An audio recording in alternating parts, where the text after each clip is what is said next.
Welcome back, Shalloners, and welcome, Directioners. That's right! We've got some big news out of 1D, or at least the former members of 1D. There's going to be a little D. That already came out wrong. Apparently, Gigi Hadid and her apparently on-again boyfriend, ZAYN MALIK, are having a baby. We're going to break it down. I'm going to share some of your guys' thoughts on this because I put it out there to the Shallon Entourage. If you want to follow me on Instagram at ShallonXO, I let you guys weigh in on the video topics, give me a ton of feedback on stuff. So that's where I'm getting this from. And also sharing some advice from parents, because today we're not just going to talk about Zayn and Gigi and their relationship and what might be going on behind the scenes. We're going to talk about signs that a dude would be a good parent and overall a good partner to you. And even if you're not thinking about having kids right now, I know I am not. Got to keep these nice and firm. It's pretty true that if you have the skills to be a good parent, you probably have the skills to be a good boyfriend. So don't throw the baby out with the bathwater, so to speak, and think that just because you're not into having kids right now, there's like nothing you can learn from this. I promise you, all the traits that these parents have said you need for a good parent, you also want to write down as a trait you need for a good boyfriend or even just a friend in your life. But before we get started, just want to remind you that if you want to talk to me one-on-one, you have a problem, you got a question, anything, find me on my website, shallonlester.com, and click Get Help. Also, like I said, find me on Instagram at shallonxo. And if you want a video pep talk, a shout out, a birthday wish, or have a question you want me to answer like video-wise, go to cameo.com and find me, shallonxo. So Gigi and Zayn. I know, right? I couldn't believe this. And they themselves haven't confirmed it. So we could reasonably say, yes, it's another day, another caftan. It's sunny. We're in the backyard. We got the slip and slide going. It's summer in SoCal. Sorry. So Gigi and Zayn, like, they haven't confirmed this. So some of us are like, is it really real? But usually when TMZ breaks something, you're like, okay. And now all these other outlets have picked it up and you're like, ah. And it's funny because she just had her 25th birthday. And she posted a picture holding the balloons, the 25, with, I think it was Bella and Zayn. And I was like, oh, I guess they're back together. I didn't know her and Zayn were on again because they have been perennially very on and off. We'll talk about why in a minute. But in the picture, she was wearing these jeans and she looked like she had just a little tummy, just like a normal person tummy. And I was like, wow, Gigi Hadid has like, she's not this like rail thin. People are always like, she's so thin. I'm like, no, she's got like a, I feel seen. Like she's got a tummy. Well, you know what? Actually, she might be 20 weeks pregnant. So does she have a normal body? No. Nice try, Shallon. Nice try to think that you have anything in common with Gigi Hadid's body. Nope. So maybe she is. And fan conspiracy theorists are saying that actually this birthday party wasn't a birthday party. It was a gender reveal party because string. It's a literal string theory. That this balloon strings, one was pink and one was blue. And that Bella had posted a picture of like little gift bags or something from the party and purposely put like a sunflower emoji over the main part of the gift bag, and some person with just so much time on their hands deduced that that bag actually says, welcome, little one. And actually TMZ just reported that Gigi is apparently having a girl. So we will see. It's always funny when they speculate. It's like, dude, we'll find out eventually. But I guess, you know, when you have a 50-50 shot of being right, why not? Can we talk about gender reveal parties? Call me old-fashioned. I thought the birth was the gender reveal. Isn't that when it comes out and you're like, it's a, not just like, yeah, we know. We talked about it. We know. And then it's like, you know exactly the day the baby's going to be born. Sometimes you have to schedule a C-section. You know, you already tell people what the name is. You tell the gender. And then it gets here and you're like, I don't fucking care anymore, man. You've been talking about this shit for 10 months. Just, we're over it. Just call me when it gets to college. I would never have a gender reveal. It's weird. I don't know. It's not as weird as my hair. But, so let's talk about Gigi and Zayn, because we've talked about them before. And I put it out there to you guys. What do you think? Oh, this is worse. Whatever. What do you think about this? And I really thought, oh man, people are going to be happy for her. No, you're not. Nope. Like I said, we've talked about Zayn. And Zayn's got some issues going on. Grilled cheese sandwich issues. We've talked before that Zayn's anxiety could mean something else. For legal reasons, we're just going to leave it at that. I'm sure you can put it together. But one blind item site, Crazy Days and Nights, NT Lawyer, if you follow him on Instagram, he's great. He posted this, which was not thinly veiled at all. This was his theory.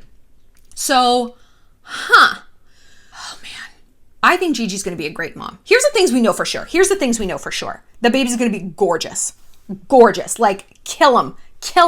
Sometimes two pretties make an ugly, but that's not going to happen in this case. They both have those like fine features. It's just going to be the most beautiful baby in the world.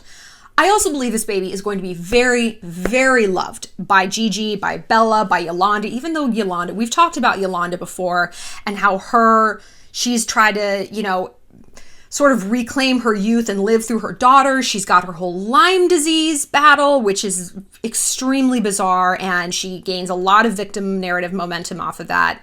But she's gonna love that grandbaby. She's a loving person. Zayn, on the other hand, does not seem like a stable person.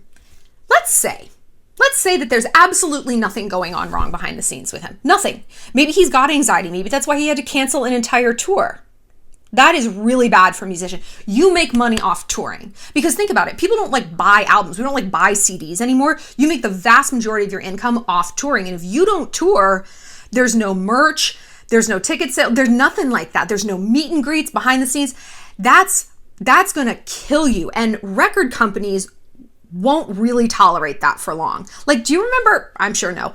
Paris Hilton, her song Stars Are Blind. Her album was a bop. Her songs were great, but she can't sing, so she didn't tour. Like, it was all very auto-tuned. It was like completely Milli Vanilli. So she never toured, and so the record company dropped her. They're like, well, it's doing well in the charts, but like, we can't just have you not touring. You can't not be at the festivals.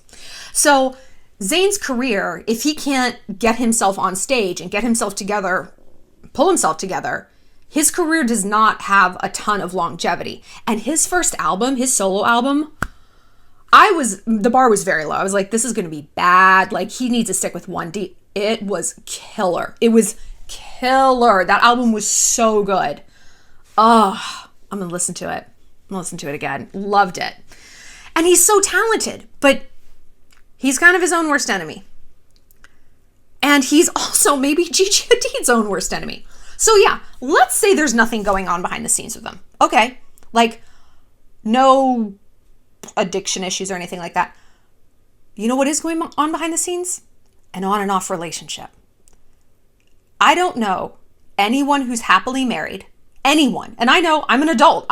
Most people I know are married. I don't know any of them who were on and off. I just don't, man. I don't know any happy, successful parents who are together and in love. I know successful co-parents who were on and off, but they were not successful co-parents during that on and off. It was rocky, traumatic on everyone, mom, dad, kids, you name it, dog. Off and on is not good. And do you know what the number one thing a child needs? Stability. If you grew up in an unstable household, you know this more than anyone, right? Even if you grew up in like an overly strict household, psychologically, that is better for you than one that is chaotic. Then we become very fragmented people. It's extremely difficult to trust ourselves, to trust our parents, on and on and on and on. So I asked you guys, what do you need? So I asked the parents, right? Because I'm not a parent. And in fact, I'm so not a parent, and I'm so not into like being a parent yet that my friends and I joke that like we don't know what to say now when people say that they're pregnant. We're like, oh shit, is it too late to get? Oh no. Of course, yes, no, congratulations. Yes. That's what I meant. And you also can't say, oh shit, what are you gonna do? I'm pregnant by my husband of 2 years, Shallon. What do you mean, what am I going to do? No, I don't. I mean, for the shower. What are you going to do for the shower? It's so hard for me to conceptualize it like, oh, you want a baby on purpose. Do you know where it comes out? It comes right on out there. And then they go here. It's violent. But some people do want babies. And I think Gigi, she has said before that, she would want to be a young mom and she doesn't want to model forever. I don't know many people who say, I want to be a single mom. I want to be a mom and I want to have a chaotic, frantic, partner who is maybe there for me, maybe not. Maybe they dance in and out of my kid's life. Maybe they pay child support. Maybe they don't. Maybe they're off impregnating other people and I don't know about it. And my kid has 2 half siblings. I'll never know. I don't know many people who say that. And we got to walk in the light of the truth about who we're partnering up with. When I was an editor magazine, we would always do stories, baby to save the marriage, baby to save the marriage. And I hated them because I was like, dude, no one actually does this. I said this in a meeting once. I was like, can we stop with this headline? No one actually has a baby to save the marriage. And all the married women turned to me and they're like, oh yes. Yes, people do. And I was like, what? No, that can't be right. Why would you think a baby would make a marriage better? And they're like, oh, we've seen it. My theory is, it's crazy to think about having a sister wife, right? Oh my God, plural marriage. I've always thought it sounded like kind of logical. If you're going to have a bunch of kids, why not have more hands? Why not have more help? Why not just, whatever. But at least a sister wife, she brings resources. She can help with labor. She has something to say at the dinner table, A kid is also a third party in your relationship, and a kid takes. That is just the reality of it, until a child becomes a little bit more autonomous. And then, I take from my mom, we all do. That's just the parent-child dynamic. And you can't expect anything different from that, because then you're going to look at that kid and being resentful. You just take from me. It's it's a child. Of course it needs you to survive. So if you think that importing a child is going to be better for your relationship than importing a sister wife, that's not true. That's not true. I'm not saying you shouldn't have kids. Of course have kids. They're a blessing or whatever. But acknowledge that it is not going to save the marriage. You wouldn't think sister wife to save the marriage. That would seem crazy. Baby to save the marriage? Also crazy. And I don't know that that's exactly what Gigi did here. That just doesn't strike me as true. She would think, oh, I got to get pregnant in order to hold on to him. I don't think that bitch is going no place. I don't think he is out there dating. I don't think he's swiping. I think she could have him as much as she wanted him. Why she wants him is another story. But I was talking to my mom about this, and she's like, with our generation, with her own generation, before the pill and everything, you didn't have a lot of control all the time about when you started a family. That's why Planned Parenthood is called that. They want you to plan your parenthood. She's like, with your generation, there's the pill, there's the IUD, the implant, condoms, you can freeze your eggs, you can have a surrogate. There's so many ways to be specific about when and how you have a baby. And she's like, I feel like some people just have still this laissez-faire of well, if it happens, it happens. And it's what does that mean? If it happens, it happens. And she made a good point. She's like, it's like saying, well, if I go to college, I go to college. I don't know. It doesn't just manifest itself, but having a baby does. And so I wonder if that was the situation. If it was just well, we're just leaving it up to God. Oh, is God going to change the diapers in the middle of the night? Is God going to calm your baby daddy off the cliffs of insanity while also your actual baby is screaming? How is God going to really swoop in and take care of the logistical things of having a baby? We say all the time, love is logistics. And we know that parenthood is too, right? Right? So I asked you parents, what does it take to be a parent? What do you either wish you had looked for in a father, baby daddy, whatever your partner is to you? And knowing what you know now, what do you think are the most important things? And I was genuinely very surprised at the answers. I was very surprised. And I thought it was going to be they have to have a lot of money. I thought that this was going to be number one. They got to be super financially stable. They have to have a big support system. Maybe they have to have a big family who can come and pitch in. They have to have a good job. I was thinking very logistical things like that. Nope, that's not what we heard. The number one word, patience. Patience. What does that tell you? That children can be a bit of a nightmare, right? The screaming, the tantrums. You're dealing with this tiny little terrorist who is not to be reasoned with. If he wants chicken tendies, he is getting chicken tendies, or hell is breaking loose, right? Like, this is the reality sometimes of having a baby or having a child, like, until they're old enough to reason and barter with. And it takes a lot of patience, not just with the child, but with each other, right? I'm not a super patient person. I'm a New Yorker. We're used to like, go, get what you want, get out of my way, blah, blah, blah, blah, right? And so cultivating patience truly has been like something that I've tried to focus on lately. It's like, slow down. It's okay if something isn't perfect. It's okay if maybe they don't go the second the green light changes. It's okay. Life is right on schedule, both in the micro, my food will get here when it gets here, Shallon, and on the macro, true love will get here when it gets here, Shallon. Right? I've tried to cultivate that patience, and you need it in a partner. So this is what people are saying. Patience, nurturing, understanding. This is huge. Someone, Showerliner said, responsible, firm, not ZAYN MALIK. Empathy is a huge one. Empathizing. Why empathy? Well, think about it. A lot of you who I bet said empathy, I bet you had pretty harsh parents. Parents who were like, because I said so, get up, do that. You know, that harshness where it's like, look, when you're a kid, you're just a tiny person. You're this now, but smaller, and your frontal lobe hasn't formed. So you can't really like link these logical ideas. And you need a parent who's empathetic to what you're going through. Whether it's, hey, I didn't make the softball team, or this boy doesn't like me, or these chicken tendies are not doing it for me right now, Dad. You need someone who's like patient and empathy, and those walk hand in hand. Those walk hand in hand. Because when I find myself being very impatient, it comes down to a lack of empathy.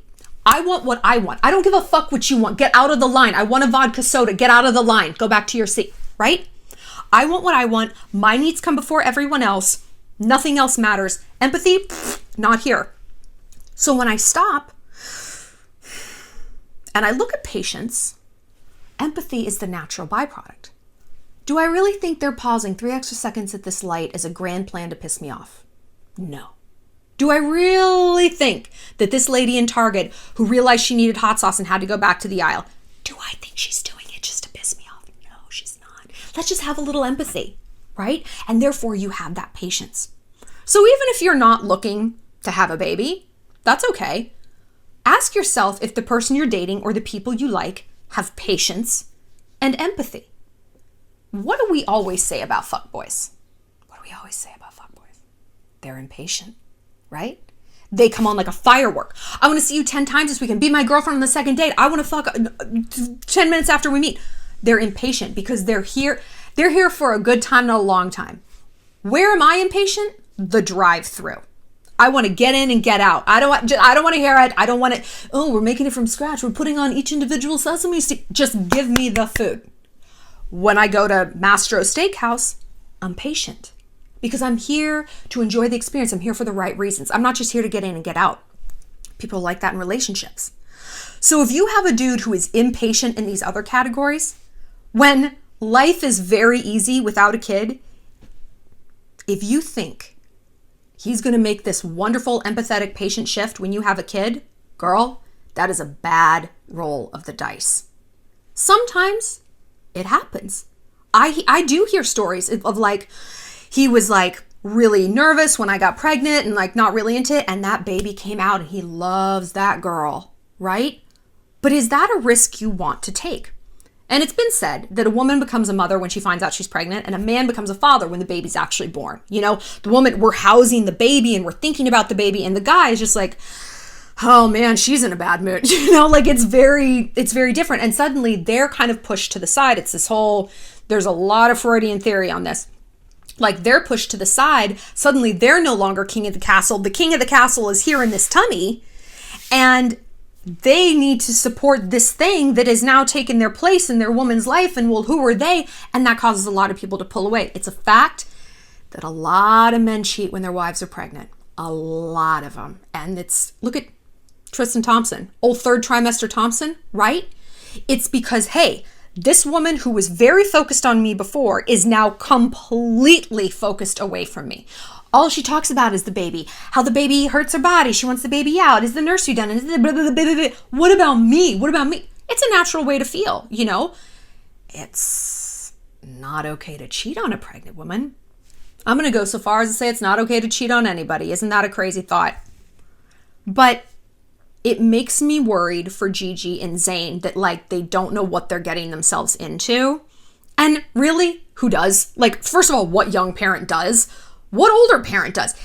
My mom always said, if you are trying to wait for the absolute perfect circumstances in order to have a baby, the perfect amount of money saved, the perfect size house, you're never going to have a baby. Sometimes you just got to jump in and you figure it out as you go along. And that's parenthood. You know, it doesn't come with a manual. But what you do have to have figured out is the dynamic between you and your partner. You got to be real clear about what he's bringing to the table. A friend of mine has had 2 babies now through artificial insemination, like a sperm donor. And people, you know, she was talking about, she's like, you know what? Like everyone said the same thing. Oh, but the right guy could be around the corner. She's like, yeah, like I could go out to a bar and just pick literally the tallest dude I see. Not a bad strategy. Or I could get pregnant by someone I'm casually seeing. But I want to know. I want to know what I have and what I don't. I want to know who's going to be there for me and who isn't. And I would rather be a full-on single mom than well, maybe we'll get back together and we're kind of trying to work it out and I want him to come see his son. She's like, that to me is fucking torture. Not just for me, but that will be torture for the child. Like, that's so tough. And I want to know, hey, you know what? It's just me who's up in the middle of the night changing this diaper. That, I am making peace with that. So, okay, I can hire a night nurse. I can have a friend come over. I can at least know what I know. Because if you're dealing with a fuckboy and hoping, assuming, projecting, you can't date potential and you cannot parent with potential. Then you're making decisions based on a reality that may or may not exist. And how is that providing stability to a child? Honestly, forget the child. How is that providing stability to you? Because we all know if mama ain't happy, ain't nobody happy. So if you're pregnant right now and you're like, holy shit, I'm dealing with a fuckboy. Okay. Hope for the best, prepare for the worst. Prepare yourself that maybe this person is not going to be in your life at all. And then start to kind of move mentally and emotionally into that space. And there will be a grieving process for that. Absolutely. You know, like I said, I don't know a lot of people who purposely prefer to be a single parent. Some people do, for sure. But I think most of us, if we had a loving, stable, empathetic, patient, supportive, understanding partner, we would choose that, you know, right? And that's okay. So it might be a grieving process. It's like, wow, I am going to be in this alone. Okay. But after that grief comes that power. Comes that power of, I am in charge here. And I'm not going to live my life in this like sim stasis of like, maybe he's coming back, maybe he's not, maybe he cares, maybe he doesn't. I'm making my plans for me and my babies. Just us. Just us. It is better to have one happy parent than 2 miserable ones. One stable parent than 2 chaotic ones. Or one stable parent who can't quite expel the chaotic one out of their life. And I wonder if that's what's going to happen with Gigi. I think she's going to be a really good mom, but her job is not just going to stop. She is a jet set queen. Models, you know where models live? They live in the air. They live in the sky on planes. That can be a hardship on a baby, but it's like, well, what's the alternative? You leave him home with Zayn, who, I mean, how stable is that environment? Maybe very stable. Maybe he'll have this baby and he'll be like, this is what I needed. I needed a grounding force. I needed something to get me up in the morning. You know, sometimes people get dogs and it's very life affirming. Maybe they should have gotten a dog first, whatever. It's very life affirming and you're like, this anchored me. I have a purpose now. That happens. And I hope that that happens with them. But again, you got to hope for the best and plan for the worst. So plan for the worst. Is she taking this kid to Paris, London, Milan, blah, blah, blah? Is she clipping her career? What's Zayn's career trajectory? There's a lot to think about. So like, I'm happy for her because I think she's going to be like a good, cute mom. I'm happy for like Zayn's family. They seem tight knit and whatever. But I just think it's going to be a very rough learning curve. And to close, I want to read you what one of my mom friends told me. Because she said, I think the wisest thing.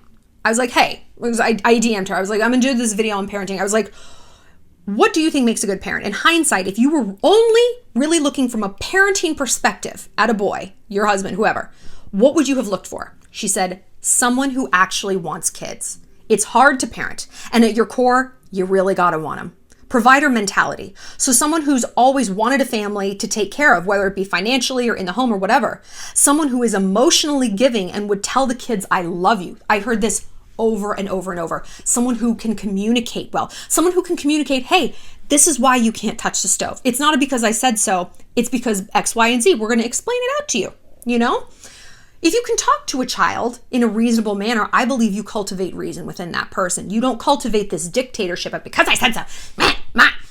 Like that makes people want to lash out because they don't feel like they have power. And they grow up to be like trolls on the internet. It's terrible. She also said, but all these really go back to the first one. You have to really want kids as part of your life plan and not as part of a what's next or obligation. I was upset when she said that because I've done videos. I did a video about how I struggle with like, parenting, and it just seems like, it doesn't seem like an overwhelming commitment. It is. It is a lifetime commitment. I am still like dependent on my mother for like emotion to make me feel better and tell me how to cut an avocado, just all this stuff. Like you never really like wean yourself off your family completely. Sometimes, I mean, for good and for bad, there's like legacies in good ways and there's legacies of pain. You know, so you got to be really judicious about bringing another generation into this world. And you're right. This goes back to the, well, if it happens, it happens. No. Intentionality. Do not be a passenger in your own life. We talk about this all the time. When we start to feel like we're a passenger in our own life, and you know where I hear this a lot?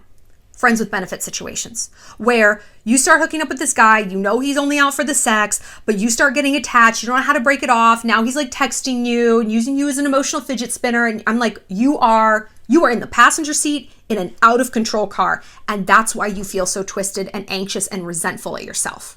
That's why. Because how could we not feel terrible? It's a terrible feeling to feel like we have no control. We feel like that right now in this quarantine, right? I have no control. I have no control over like my freedom of movement. I have no control over this unseen enemy that's a virus. Do you want this feeling to continue? No. So don't go into these pregnancy situations. I don't know. It's just up to God. Okay, well, so are car crashes. If you look at it like that, do you wear a seatbelt? Yeah, girl, you fucking do. So is food poisoning. Do you eat food off the ground? I don't know. If I get E. coli, I got E. coli. No. Don't take this laissez-faire thing because what you're doing, this is some real talk here. When girls do that, you are bluffing. You are rolling the dice thinking that this dude, if I was pregnant, he'd be like, oh, the mother of my child, I love you. It's happened. But we always have to assume that we are not the exception to a rule, that we are just the rule. Don't assume that you're this 1% of 1% that can eat buffalo wings and pizza every single day and not gain weight. Some people are, but you're probably not one of them. And that's okay. You just got to be like real about that. Some fuckboys do this grand change when they have a baby, but the vast majority of them don't. Okay? And maybe they'll love the baby. That doesn't mean they're going to love you and commit to you. I know. And again, maybe it will. I don't want you rolling the dice on your future like that and the future of your children and your peace of mind and your happiness. You don't need to do that. So I'm just going to read just a few more of the tips and tidbits from the parents. Someone that's patient and a team player because parenting is a team thing. Stability. And this is coming from a girl whose dad was in and out of her life and it messed me up. Healthy boundaries. Children have to have limits in what they're allowed to do. Kids emulate the energy around them. Routines and predictable things are thriving environments. Reliability. You need to be able to rely on him to co-parent and be there for you as mama. A committed partner who communicates a desire to be a dad. Emotional intelligence, assertiveness, boundaries. Be a proper model to follow. And again, being on the same team as parents and having quality time. Good communication without consequences. Acceptance of your child's emotions. You notice the theme? That's stability. So I don't know where this road is going to lead for Zayn and Gigi. Hopefully it leads to a wonderful place. Hopefully this is just like a wake-up call he needed. Being a pop star is a very selfish and isolating thing. You know, you're surrounded by yes men. The whole world says yes to you. And so with a child, it's like chicken tendies. Hey, yo, that can really put things into perspective and wake you the fuck up. And hopefully that does. And hopefully this is like a wonderful, happy ending for two beautiful people. Although I was like, BuzzFeed announced it and they're like, what do you think they should name the baby? And someone wrote Sorrow. Almost choked. Sorrow. Every so often, the internet is just gold. So, whether or not you're thinking of having kids, rewatch this video and think, okay, how are these traits coming up or not coming up in my relationship? Treat yourself as if you are the baby. I am the baby. And is this person, not in like, oh, he's my daddy, not in like a weird way like that, but like, if I was the baby, would I trust this man who I'm involved with to like parent me? I feel like this metaphor is getting away, but like, you know what I mean? Like, does he have the ability to take those traits and apply it to our situation? And therefore, could he do it with the child? And if the answer is no, walk in the light of the truth. The world is full of sperm. You can get it absolutely anywhere. They'll just give it to you. You know, this dude, this DNA, it's not your only option. Don't tell yourself it is. Don't have a baby to save a relationship. It's only going to do the opposite. Use a condom. Use birth control. I assume everyone else is getting laid in the world besides me right now. For more, click like and subscribe. We've got some more videos coming up this week. We have Opposites Attracting with Cameron Diaz and Benji Madden. They've talked about their relationship, plus the long-awaited Reese Witherspoon video. And of course, some quarantine glow-ups and the podcast will be here real soon. Talk to you later, Shalloners.